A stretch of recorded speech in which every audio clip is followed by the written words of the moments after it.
So here's the deal. God said, those that bless my people will be blessed. Those that curse my people will be cursed. He wasn't just talking about the Holy Land. He wasn't just talking about the covenant he made with the true Israelites.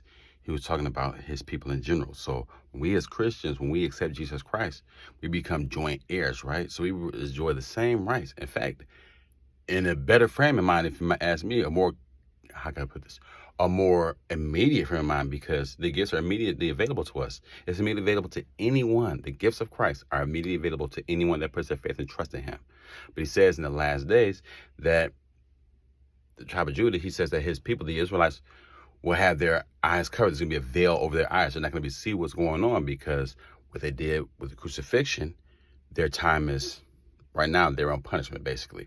His eyes are not on them, but his eyes will turn back to them in the last days, which we see right now. His eyes are turning back to Israel, right? We see 1948, that everything started when the 7-Day War, when they came back and reestablished themselves as a nation in 1948, right? Since then, they've been moving by leaps and bounds. We've been doing things to help the nation of Israel, the nation, right? The real people. Now, whenever we do things that help them, we've had blessings come upon us. Whenever we've done things to hinder them or hurt them or have them give up land, it's actually come against us. You don't believe me? Check through history. You don't believe me? Do your own research. Go research every decision that was made where we had Israel have some type of peace, not peace deal, but some type of ceasefire, and then we agreed to give up some land to the Palestinians or give up part of this land and whatnot. Every single time one of those decisions has been made, the United States has been hit with something catastrophic. But they gave up part of the Golan Heights, the perfect storm happened. They gave up another piece of land, you had Katrina. You can track this stuff if you don't believe me. Go back and look for yourself. The Bible clearly states it. Now, when I say the chosen people, I'm talking about the people. I'm not talking about the powers that be.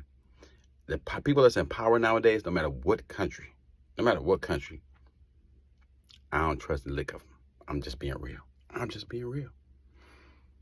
The people that are there, that's what we're supposed to be protecting. You're supposed to protect anyone that is suffering, anyone that's poor and disenfranchised, anyone that is going through it. If somebody is being beat up and bullied, we are supposed to, as human beings, not just as Americans, not just as Christians, as human beings, we are supposed to go to bat for other people that's being stepped on. But there's a point where it goes from defending people to being stepped on to becoming a bully and imposing your will everywhere. And that's been done a few times in history before. And God had to handle those entities. It's happening again right now. And unfortunately, he about to handle it again. I say unfortunately, we are kind of like that entity right now. It just is what it is. The United States, I love my country. I would not be able to be born in any other place. I love my country. I love my people. Don't love the government. Don't care about the power base. But I love my people. Black, white, Hispanic, Asian, Indian, I'm sorry, not Indian, Native American, born and raised here, whose land was stolen from them. We all in the same boat.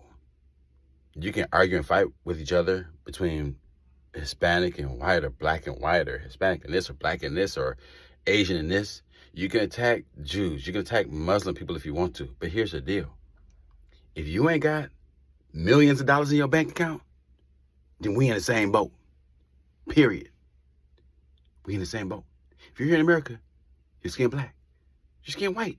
A lot of people don't believe that, but it's the truth. It is not so much about race anymore. They use race as a way of division, but now it's about class. It's a whole different ball game. Wake up and smell the coffee, folks. I ain't talking about woke. I'm talking about wake up for real and look, do your own research and see what's going on. We in a trick bag, and things gonna change very quickly. I'm just trying to warn y'all, let people know to be prepared. If somebody's coming to rob your house, you will know somebody's coming to rob your house, right? It's the same thing. Be prepared for what's coming. God said in his word what was going to happen in the time frame we're living in. He says wars and desolations have been decreed. And wars and desolations have been decreed. We have passed that point. This is beyond the birth pains of women going through childbirth. This is literally the birth pains, the contractions get ready to hit, because the birth baby's about to come.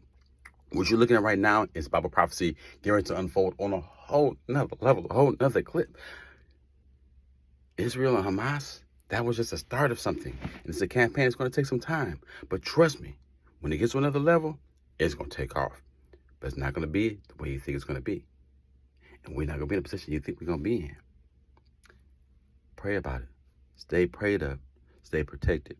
Make sure you're taking care of your family, you're guarding your family, you're guarding your loins. If you remember back in I'm going to take this back here real quick because God gave it to me. If you remember back in 2000, around 2006, there was a blackout I was in Detroit at that point in time. So it was a blackout throughout the Middle East, and not Middle East, through the East Coast and the Midwest, right? During this blackout, we didn't have power for like 3 days. No grocery stores, no gas, no electricity in your house. Me and my peoples, we were okay because we had batteries, we had candles, we know how to survive in those things because we've kind of been there before. God blessed me to be able to be in position to be able to see after rough it, to be able to know how to rough it when the time comes.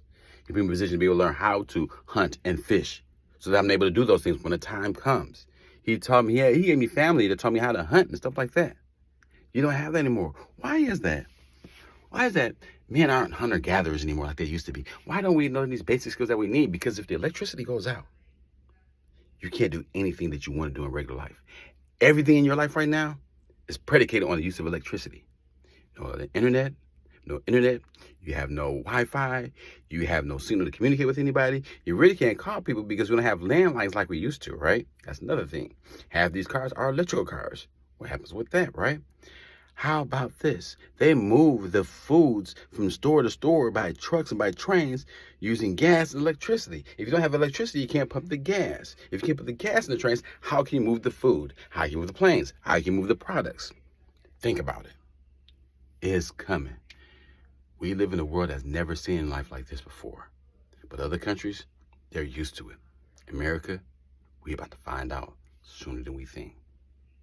If you don't know how to hunt, you don't know how to fish, you better find some YouTubes, you better find your tutorial, you better go find Uncle Earl.